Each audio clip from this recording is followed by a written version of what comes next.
So the question is, in an article that Kishor wrote last year, he says that the days of a unipolar world order are over, and we're on the cusp of a genuinely multilateral one.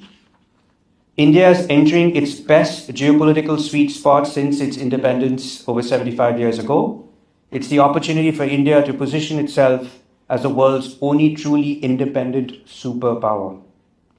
That's a big statement. What has created this geopolitical sweet spot, Kishore, and how do you envision the coming decade for India?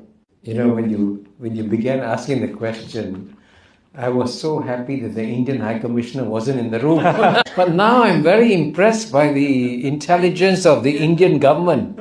They knew precisely when the Indian question will be asked, and the Indian High Commissioner arrived just before that. That's superior. It's one of the best intelligence services in the world.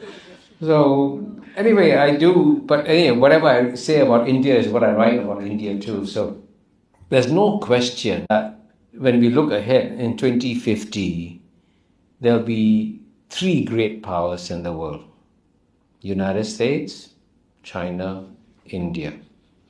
In fact, it'd be a genuine CIA world, you know? China, India, America. But India is still, in nominal market terms, number 5 in the world, I believe. By 2030, you'll be number 3, and then it will rise.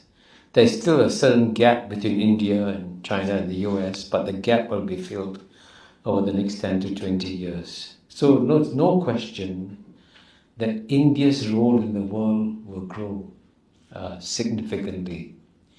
And actually, I do believe I think you used the word geopolitical opportunity from my remarks, right? There's a massive geopolitical opportunity for India because given the contest between United States and China, neither of them can appeal to all the communities in the world, right? For sure.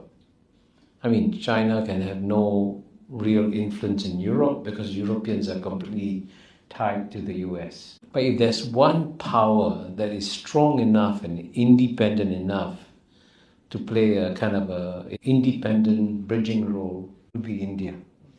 And I think a lot of countries will be happy if India steps up and does more in the world.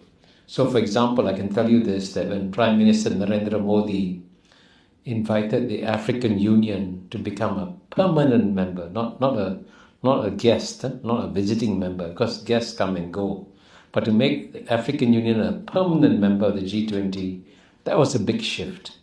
And the Africans